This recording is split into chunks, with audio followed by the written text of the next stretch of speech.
来继续来看天后张惠妹连续2个周末伫台北的大巨蛋开演唱会。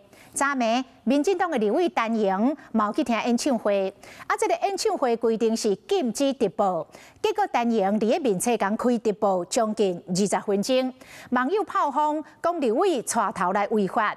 陈莹是赶紧把影片给删掉，嘛发出条声明，讲家己无经过思考，已经亲身甲张惠妹所属的公司回失礼。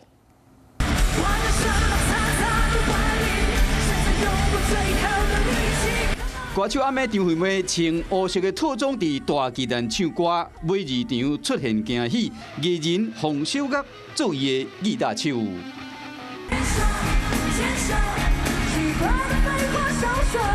规个大巨蛋形成规片的蓝色的荧光海，现场的民众对歌曲热情地跳舞。规场演唱会唱3点钟，阿妹袂输无够气，体力用袂完，伫 IG 阁开直播，甲歌迷唱歌开讲。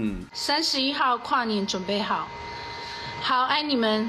阿妹爱遮迷众伫明仔载做伙跨年，是讲有网友发现讲网络顶有人伫直播阿妹演唱会，这个人就是民进党立委陈莹。陈莹伫大巨蛋看阿妹演唱会，伫阿妹坐热气球升空的时，头一摆要试直播，结果失败。后来当日阿妹唱到3更3暝时，陈莹又搁开直播，包括后壁2首加唱的歌曲，总共直播3首歌，前后差不多20分钟。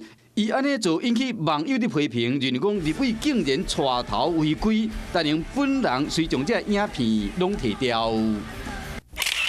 陈莹伫面册有写道歉的声明，讲到伊无经过思考开直播，要为放肆的行为致上上深的歉意。透早嘛敲电话给阿妹阿兄，请伊转达歉意。伊本身嘛有甲阿妹公司回失礼，是讲演唱会规定袂当直播，立委歹带头，意外引起袂少的讨论。Hello， 我是林明瑞。想要抢先掌握最及时的新闻资讯吗？赶快订阅、按赞、开启小铃铛，锁定我们华视新闻的 YouTube 频道。